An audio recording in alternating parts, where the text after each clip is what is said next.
Hey everyone, hope you are doing good. Glad to see you here on the quick course about multi-threading using executor services in Java. Let's start on it now. In this course, we are going to go through below points and demonstration. What happens when we don't implement multi-threading? An implementation of executor services with fixed-size thread pool. Shutting down executor service, waiting for threads to finish and visualize multi-threading using an Excel sheet. Let's get our hands dirty by starting with a simple program. I have a Java class called Java Multi-Threading to start with. Let me start with public static void main. I will start with a system out println statement to get started. Let me put Java Multi-Threading. I am going to run it now to see our first output of the class. Great, we see the output and we are all set to start now. First, let me show you what happens when we don't implement multi-threading, when we have to execute multiple independent tasks. We are going to write a for loop, which needs to finish 1000 times for a specified task.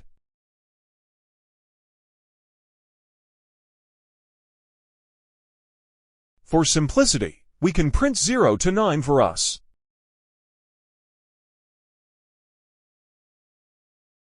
Just to add same realistic scenario, I am going to add 1 millisecond delay in each task.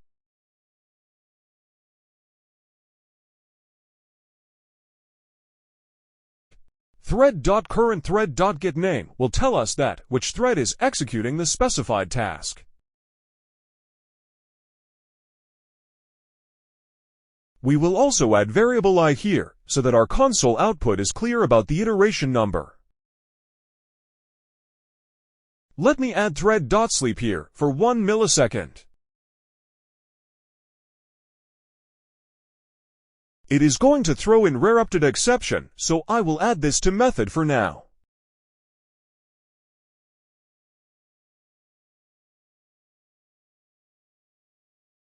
I will expand it a bit so that you can see it clearly. So basically, we have a simple for loop which will run 1000 times. Now we want to measure how much this whole process is taking, so I will add an instant with start time.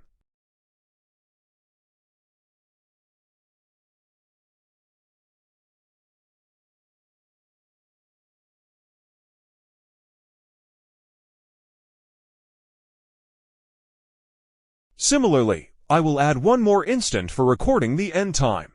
Now we will calculate the difference between start time and end time to calculate how much time our process took from starting to end in milliseconds.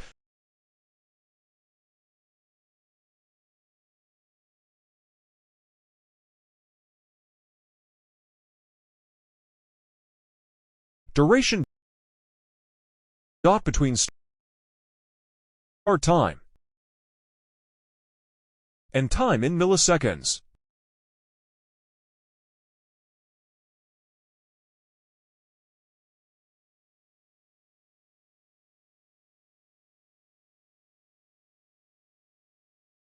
Cool, we are ready to run it now and see the results, starting now.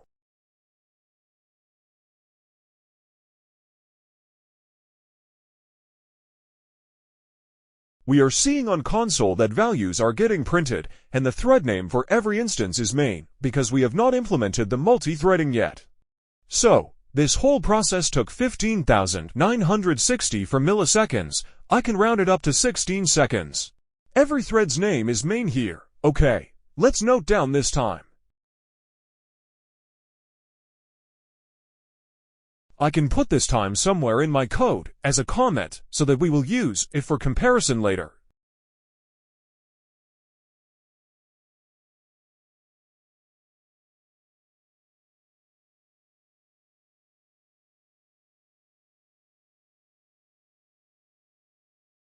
Let me bring it down here, okay?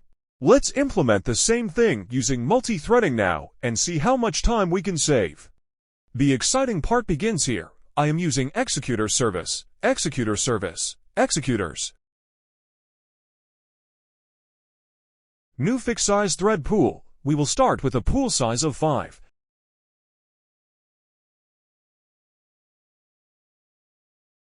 We want to do same exact thing, so I will copy the for loop from top.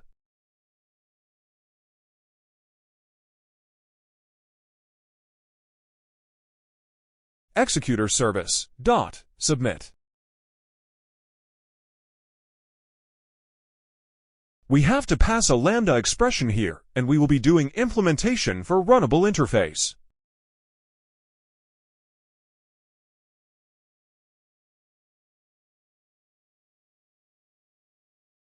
Inside here, we want to print same 0 to 9 numbers.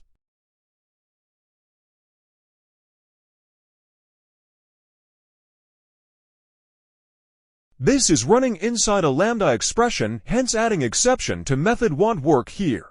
I will add try catch block here to handle the interrupted exception.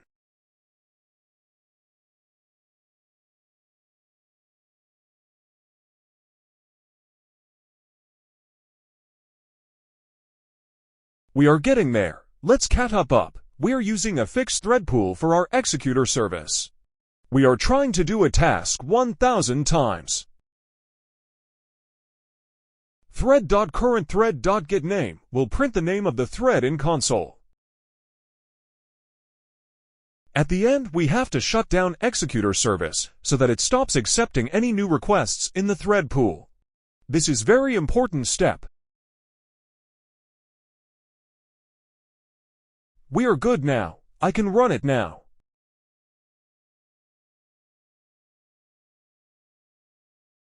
And here we go. We are seeing a lot of threads spinning, which are writing to console independently. But there is one problem we still need to solve, is this code. Let me tell you that. If you see outlogs are suggesting that it only took 70 milliseconds, and even after that threads are still keep on printing the logs.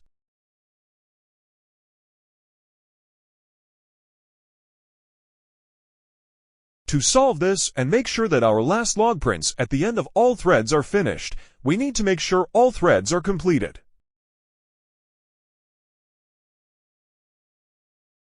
We can implement a while loop to check if the executor service is terminated or not. We can keep end time refreshing until the executor service is not terminated.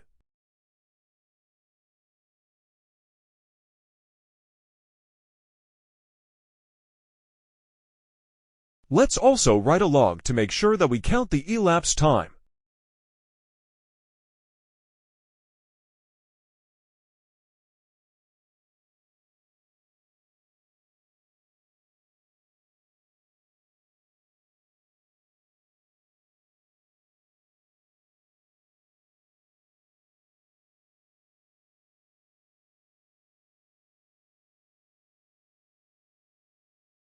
Let me arrange it for better visibility.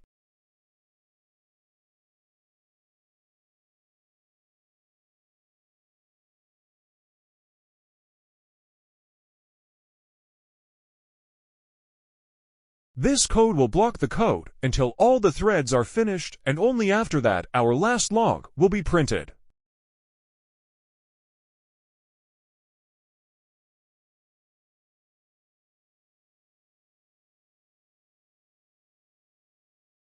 Let's do quick recap. We have used an executor service with fixed thread pool of size 5. We are submitting the Runnable interface's implementation in submit method.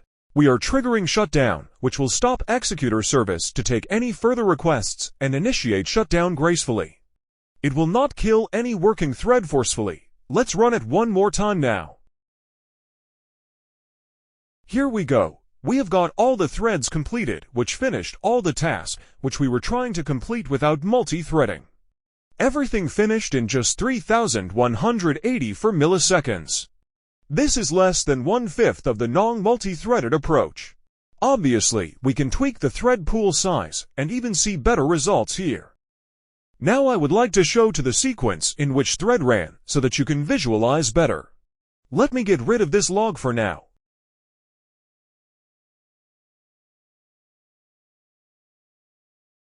I am also making it a smaller number of tasks now for demonstration purpose.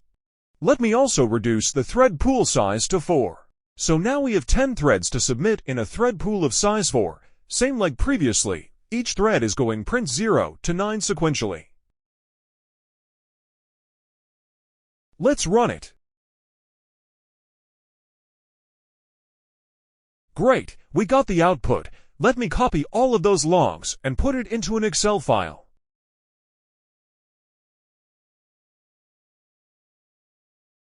And because each thread prints from 0 to 9, I will track it like this.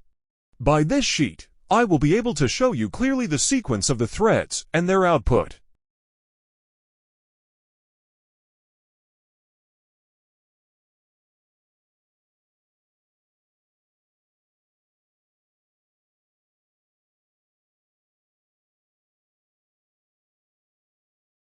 I will put the formula to populate cell only if the output is matching exactly to the top row.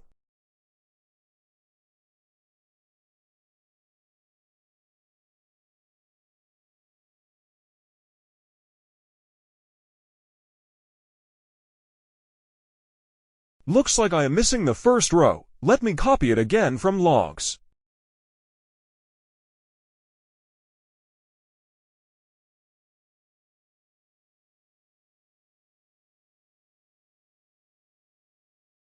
Let's put some conditional formatting to show each thread with the different colors. Now you can clearly see that green color for thread 1 ran independently. It printed 0 here, 1 here, 2 here, 3 here, 4 here. Once it finished printing up to 9, it started picking up another task, and thread 1 in green color started from printing from 0 again for a second task. Different color indicates different threads here in the sequence they run. So it's very easy to visualize this way. Alright, that's it for this short course. Thanks for watching. Please like and subscribe for more short videos.